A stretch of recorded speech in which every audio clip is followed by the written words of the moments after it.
conhecimento A Crise da Ordem Bipolar, nesta aula 5 das 5 previstas, nesta semana 34, que vai de 13 a 17 de setembro de 2021.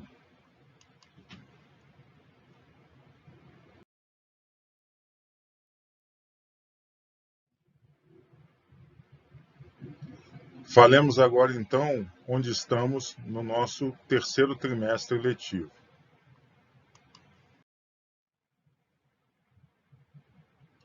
Então, estamos aqui, como podem ver, na semana 34, que inclui, entre nossas atividades, a nossa avaliação número 7, a A7.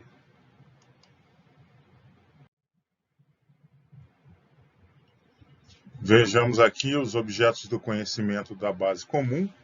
Então, nessa semana 34, nós temos aulas previstas, além da avaliação 7, a A7, da base comum.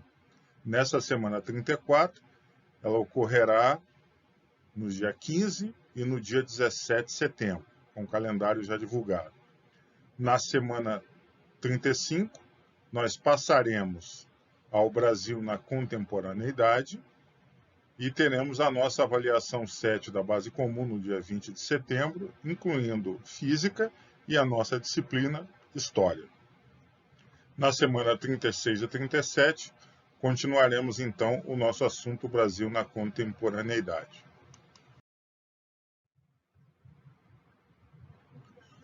Na semana 38, por enquanto, não temos aulas previstas.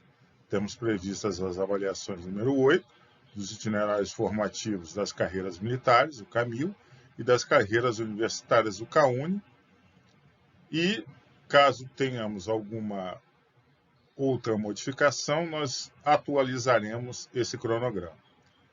Semanas 39, 40, 41 e 42 dedicados também ao Brasil na contemporaneidade, sendo que na semana 41 nós temos a primeira parte da nossa avaliação número 9, a A9, no dia 6 de novembro, no sábado, e no dia 13 de novembro, no sábado seguinte, a nossa segunda parte da avaliação número 9, que fecha as avaliações do corrente ano.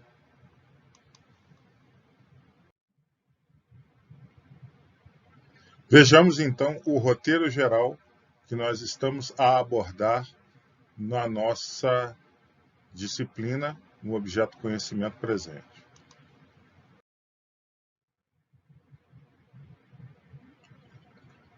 O roteiro desse objeto do conhecimento, o processo que levou à queda do socialismo no leste europeu e fim da União das Repúblicas Socialistas Soviéticas, o fracasso do modelo socialista ao estilo soviético, o conceito de globalização e os principais blocos mundiais, os aspectos históricos mais relevantes do instante contemporâneo, o leste europeu, Oriente Médio, Primavera Árabe e outros, e as potências regionais em ascensão, formadoras de um mundo multipolarizado.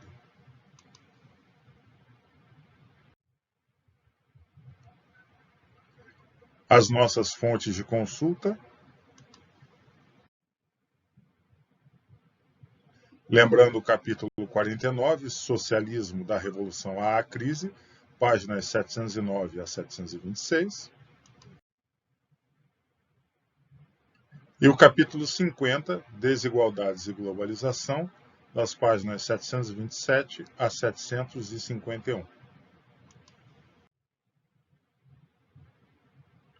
Vejamos então o nosso quinto item, as potências regionais em ascensão, formadoras de um mundo multipolarizado.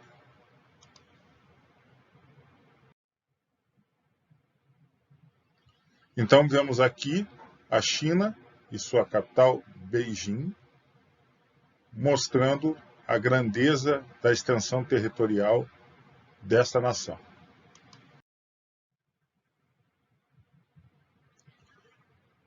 China, o socialismo no país mais populoso do mundo. A China tem uma história que remonta a mais de 4.000 anos.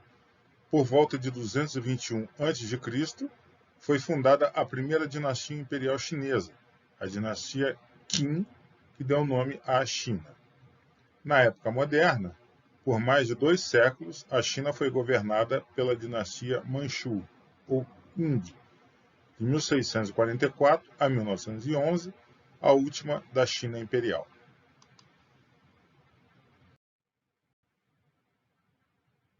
Aqui vemos aspectos da famosa Cidade Proibida, onde viviam os governantes chineses.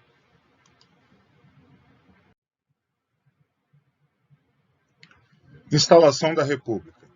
No século XX, o país passou a ser alvo de expansão imperialista ocidental por parte dos ingleses. Com o declínio da monarquia chinesa, surgiu um movimento liberal burguês, liderado por Sun Yat-sen, que, em 1911, derrubou a monarquia Manchu e proclamou a república no país.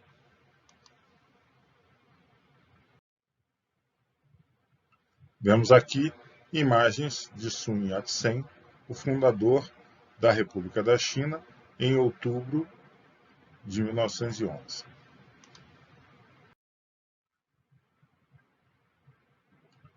Guerra Civil. Por volta de 1930, dois grupos políticos rivais e ideologicamente antagônicos disputavam o controle do país.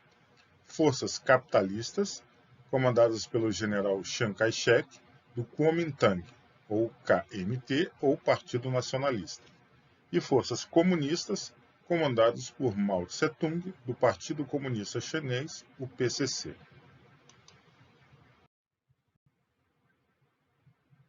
Então, vemos aqui Chiang Kai-shek e, na imagem à direita, ele e a sua esposa.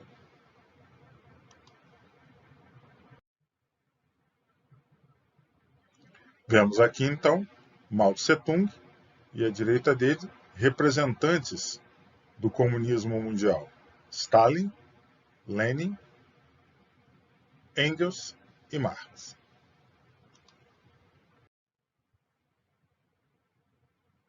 Duas Chinas. 1º de outubro de 1949.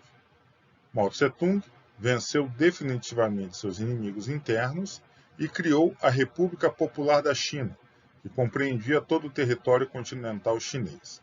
O general Chiang Kai-shek, apoiado pelos Estados Unidos da América, fugiu para a ilha de Formosa e fundou a República da China, a China nacionalista.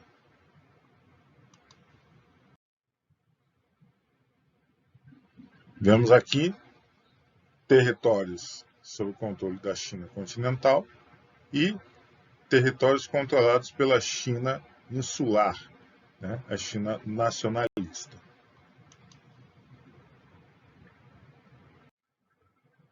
Comunismo chinês. Existência de laços de amizade com o governo de Stalin. Em 1950, assinaram um tratado de amizade, aliança militar e assistência mútua.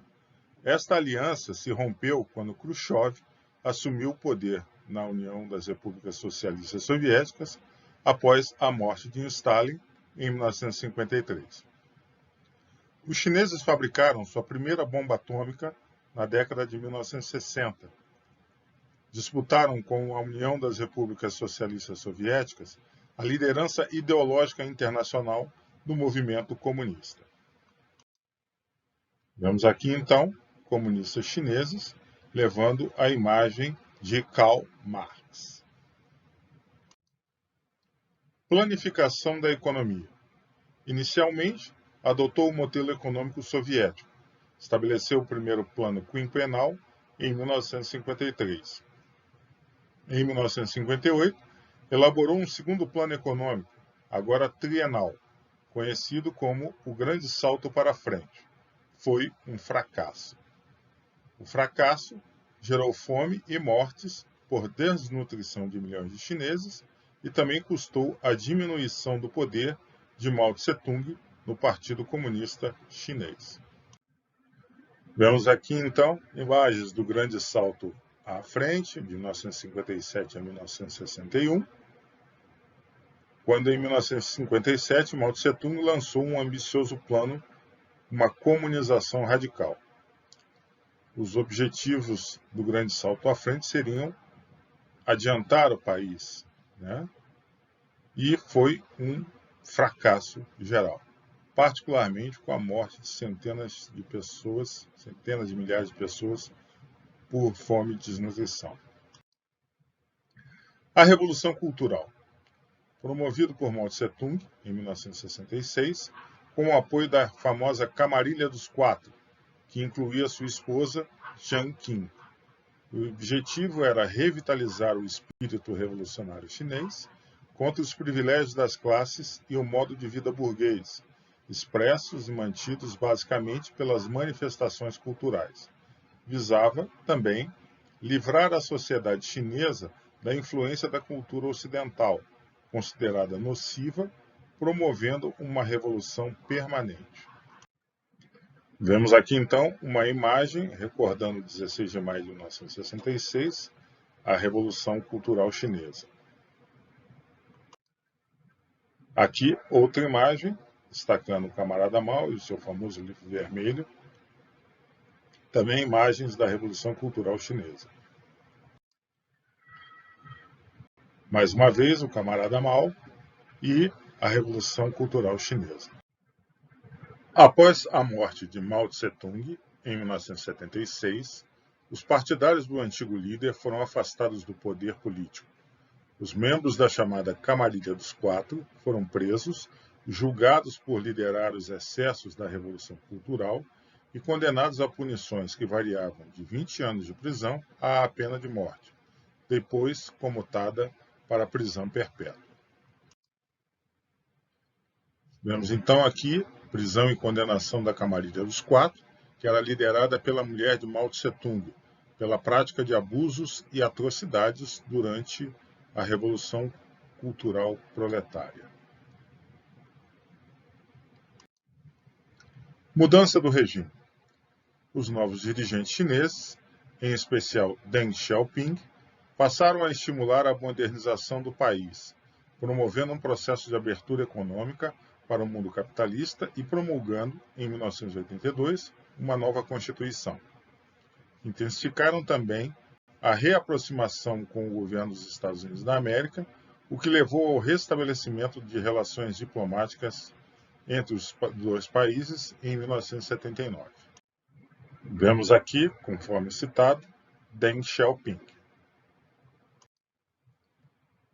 Uma das principais mudanças implantadas pelos governos chineses foi a adoção do denominado socialismo de mercado, uma combinação de controle estatal dos meios de produção com certos mecanismos de mercado.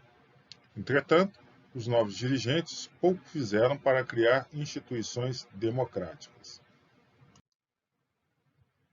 Então, vemos que a China se modernizou e, inclusive em Xangai, exige um Vale do Silício chinês, semelhante ao que existe na Califórnia, o Vale do Silício dos Estados Unidos da América.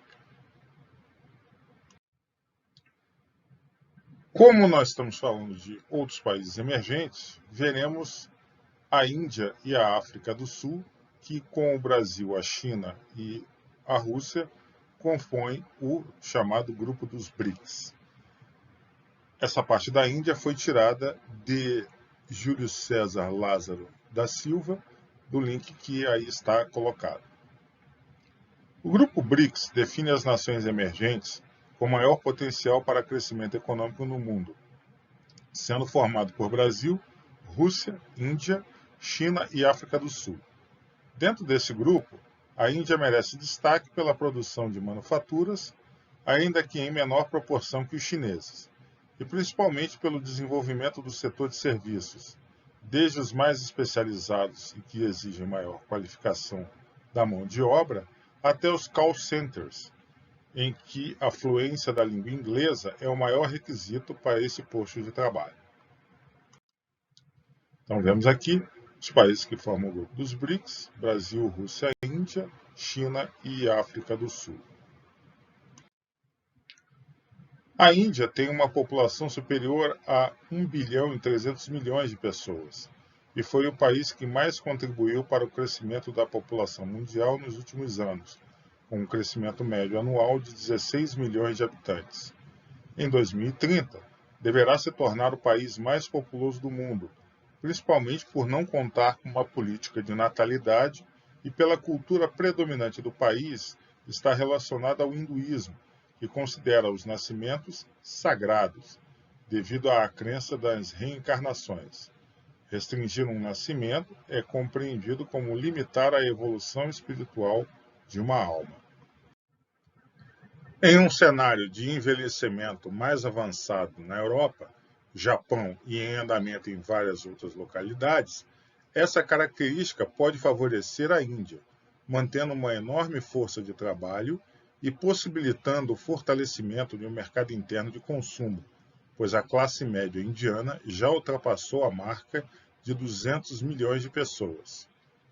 Mas o mesmo aspecto, que pode produzir crescimento, também expõe um desafio para o governo da Índia, pois o país ainda possui baixíssimos indicadores sociais, com a pior renda per capita entre os BRICS, pouco mais de $1.500 americanos. Além disso, a Índia é o único membro do grupo que ainda não pode ser considerado urbano, detendo um enorme contingente de habitantes vivendo no campo, algo em torno de 70% do total da população. Uma das áreas de afirmação da Índia, no panorama mundial, é a indústria tecnológica. Trata-se de um dos países mais bem situados no ranking mundial das principais empresas tecnológicas, em virtude da qualidade das suas universidades e da formação dada nesse segmento. A região de Bangalore, ao sul, é conhecida mundialmente como o Vale do Silício da Índia, uma menção ao maior centro desenvolvedor de tecnologia dos Estados Unidos, localizado nos arredores da cidade de São Francisco, no estado da Califórnia. Com uma taxa de crescimento econômico que, em termos médios anuais, deverá se situar em torno dos 6 a 8% nos próximos anos, não há dúvidas sobre a relevância da Índia no contexto mundial, apesar da diminuição dos picos de 8 a 9% de crescimento que ocorreram nos anos anteriores. Vemos aqui, então, imagens de Bangalore, o Vale do Silício da Índia. Em meio à crise de liquidez doméstica e global, a dependência das exportações de baixo valor agregado, aliada a uma base de grande consumo e à elevada proporção de empregos, 2/3, e renda, metade, provenientes das zonas rurais, o consumo no país tem mantido um nível estável. O crédito é em grande parte canalizado pelos bancos domésticos, especialmente os estaduais, que têm oferecido empréstimos com baixas taxas de juros. As exportações mantiveram-se, apesar de repercussões sobre o emprego e os gastos das comunidades, dos consumidores. A correção dos preços do petróleo e as grandes reservas de divisas ajudaram o país a resistir à saída de capitais em 2008, a grande crise mundial. O alto retorno em bens imobiliários e de infraestrutura impulsionou a entrada de capitais. Vejamos agora a África do Sul e o seu papel no grupo dos BRICS, a partir desse link que disponibilizamos aqui, destacando em amarelo. Os analistas não esperam grandes avanços no grupo formado pelas economias emergentes. No início da década, aqueles países juntaram-se com uma coisa em mente: protegendo-se contra potenciais atividades de espionagem da Europa e dos Estados Unidos. Dos projetos ambiciosos iniciais, do papel saiu apenas o novo Banco de Desenvolvimento, uma instituição financeira com sede em Xangai, que pretende ser a alternativa ao Banco Mundial e ao Fundo Monetário Internacional. Apesar de muitos países e instituições considerarem os BRICS um projeto obsoleto, Jacques Chillier, do partido de Nelson Mandela, acredita que este grupo manterá papel ativo. Os BRICS continuam a ser importantes no cenário global do G20, porque é um contrapeso para o grupo do G7, prevê. Em 2017, a participação desses países na economia global foi de 23,6%. Em 2022, estima-se que essa cota aumente para 26,8%, segundo o Fundo Monetário Internacional, o FMI. Mas em termos populacionais, os números são mais robustos. Em 2015, os BRICS representavam 41% do total da população mundial. Apesar dos números, existe um grande desequilíbrio dentro dos países do grupo. Os dados econômicos da China, por exemplo, correspondem a quase 2/3 do desempenho econômico dos BRICS. A cada 6 meses, a economia chinesa cresce o mesmo tamanho que a produção total econômica da África do Sul, que contribui com cerca de 3% do desempenho econômico do grupo. Mesmo assim, a África do Sul é considerada a principal nação da África, segundo Jack Sears. Certamente, para a África do Sul, os BRICS são importantes e, se olharmos para os vários membros, todos dependeram, de certa forma, do peso econômico da China, que penso ser o parceiro comercial número 1 de todos, ressalta o analista, concluindo que toda a gente tenta beneficiar dessa relação especial com a China e que nenhum outro compromisso fornece essa possibilidade. Passemos então à nossa conclusão. Conclusão da aula 5. A queda do Muro de Berlim, em 1989, e a consequente queda do regime comunista da União das Repúblicas Socialistas Soviéticas marcaram formalmente o fim da Guerra Fria. A bipolarização mundial entre as superpotências criaram espaço para emergirem outros países no cenário global. Dentro desse cenário, o bloco apelidado de BRICS, contendo 5 países, entre eles o Brasil, é uma consequência do fim da bipolarização. O futuro aponta para uma rede comercial mais complexa, cobrindo enormes distâncias, colocando outros países em evidência. Isso fará com que o mundo conheça novas forças hegemônicas. Caríssimos alunos e alunas, concluímos aqui o nosso objeto do conhecimento, a crise da ordem bipolar, fechando a nossa 5ª aula das 5 previstas nessa semana 34, de 13 a 17 de setembro de 2021. As dúvidas que existirem, coloquem no fórum dessa sequência didática no ambiente virtual de aprendizagem. Até a próxima aula.